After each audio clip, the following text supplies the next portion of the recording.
Pernah nggak sih ngerasa nemu semacam jalan pintas buat kaya lewat dividen saham?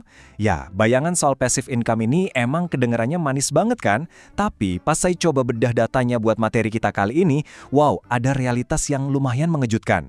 Ternyata kalau kita nggak paham aturan mainnya, asal ngejar dividen, itu malah bisa bikin kita rugi bandar. Jadi yuk kita bongkar bareng-bareng apa yang sebenarnya terjadi di balik layar pasar saham dan gimana sih cara para profesional ngelindungin portofolio mereka dari kerugian? Nah, pertanyaan mendasarnya gini, emangnya bener dividen itu jaminan untung pasti? Jujur aja, awalnya saya juga mikir gitu, kayak, wah asik nih dapat uang gratis dari perusahaan. Tapi kenyataannya, realitas pasar nggak seindah itu loh. Kalau kita salah timing, ngejar dividen malah bisa memicu capital loss atau kerugian modal yang benar-benar di luar dugaan. Ini tuh murni soal hitung-hitungan matematika dan psikologi pasar. Oke, biar gampang ngikutinnya, di pembahasan kita kali ini alurnya udah jelas banget. Kita bakal bahas sekilas soal daya tarik dividen, 4 tanggal krusialnya, misteri kenapa harga bisa turun, apa itu jebakan dividen, lihat langsung contoh kasusnya di BEI, dan pastinya strategi buat ngindarin jebakan tersebut. Kita masuk ke bagian pertama dulu ya, daya tarik dividen. Secara konsep sih simpel banget. Dividen itu cuma cara perusahaan bagi-bagi sebagian laba bersihnya ke kita sebagai investor. Bentuknya bisa uang tunai, bisa juga saham bonus, mau itu dibayar di tengah tahun alias interim atau di akhir tahun. Tapi ingat, ini bukan acara bagi-bagi duit gratis di pinggir jalan ya. Ada syarat mutlaknya. Anda wajib banget nahan saham itu di rentang waktu yang udah ditentuin. Pasar saham itu punya kalendernya sendiri. Dan percayalah, sistemnya nggak bakal ngasih toleransi sedikit pun buat yang telat sedetik aja. Lanjut ke bagian kedua, nah ini super penting, 4 tanggal krusial. Kalau kita urutin, semuanya itu berawal dari CAM date. Ini hari terakhir Anda bisa beli saham dan dapat hak dividennya. Terus besoknya itu X date, alias hari pertama saham dijual, tapi udah nggak ada hak dividennya sama sekali. Habis itu ada recording date buat nyatat nama Anda secara resmi. Dan terakhir, payment date. Nah, ini hari di mana uangnya beneran cair ke rekening Anda. Waktu bener-bener segalanya di sini. Biar kebayang seberapa hitam putihnya aturan ini, gini, kalau Anda beli saham dan orderannya match sebelum pasar tutup di hari CAM date, hak dividen itu mutlak jadi milik Anda. Aman. Tapi, coba bayangin kalau Anda telat dan baru beli pas bell X date bunyi besok paginya, Anda bakal dapat 0 besar. 0. Hak dividennya udah menguap gitu aja, pindah ke investor sebelumnya. Sekarang kita masuk ke bagian ketiga, misteri penurunan harga.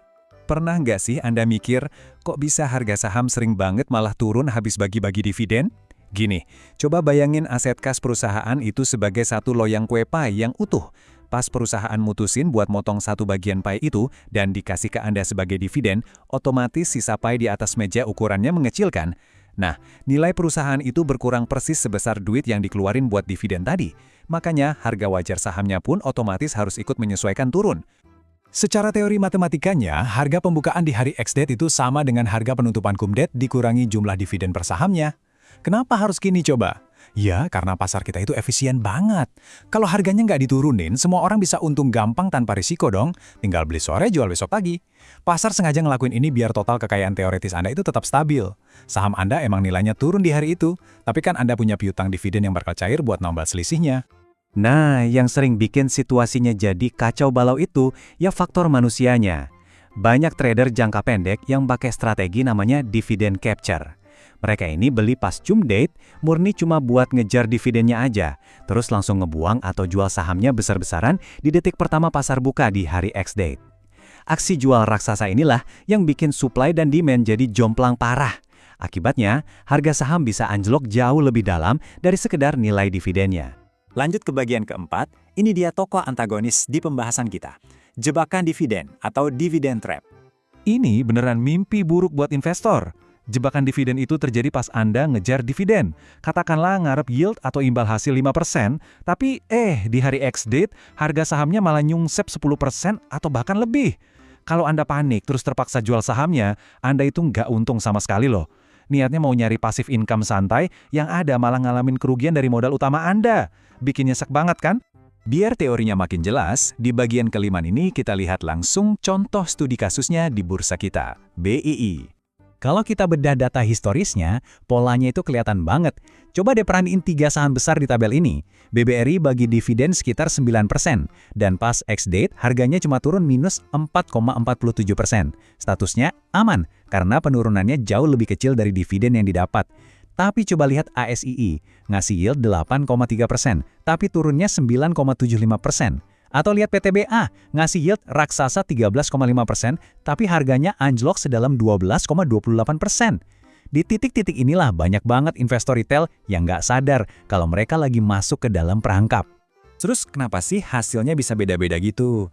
Kuncinya ada di fundamental perusahaannya. Saham dengan fundamental kuat, kayak perbankan blue chip, biasanya bisa rebound atau balik naik dengan cepat habis anjlok di ex-date. Buat mereka, penurunan itu ibarat diskon sesaat aja. Beda ceritanya sama saham komoditas yang sifatnya sangat siklikal. Mereka ini sering banget malah bablas terjebak masuk ke tren turun yang panjang. Kenapa? Karena pasar juga pintar. Mereka tahu laba gede di tahun ini belum tentu bisa keulang lagi tahun depan. Nah, sampailah kita di bagian ke-6, sekaligus yang paling penting buat dipraktekkan, strategi menghindarinya. Gimana dong cara kita ngecek perusahaannya biar nggak keburu tergiur dividen bodong? Pakar ngasih 3 langkah mitigasi nih. Pertama, pastinya Anda wajib banget analisis laporan keuangannya secara menyeluruh. Kedua, nah ini lumayan krusial, cek keberlanjutan payout ratio-nya. Kalau mereka bagi-bagi dividen sampai lebih dari 100% dari laba, wah hati-hati. Bisa jadi mereka malah ngutang loh buat bayar Anda. Dan ketiga, pastiin sahamnya cukup liquid di bursa, biar Anda nggak kesulitan kalau tiba-tiba harus cepat-cepat keluar dari pasar. Dari semua taktik strategi yang paling ampuh buat ngelawan jebakan ini adalah early entry, alias masuk lebih awal. Jangan pernah beli saham cuma 1 hari sebelum cumdate, pas harganya udah meroket tinggi gara-gara euforia pasar. Belilah jauh-jauh hari pas pasar lagi ada koreksi. Kalau Anda punya bantalan capital gain dari beli di harga bawah, Anda bakal tetap santai meski harganya turun pas ex-date.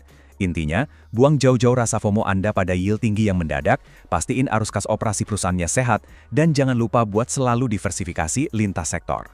Kalau ada satu benang merah yang bisa kita tarik dari seluruh eksplorasi kita hari ini, itu adalah jangan pernah jadiin dividen sebagai satu-satunya alasan buat beli saham yang fundamentalnya rapuh.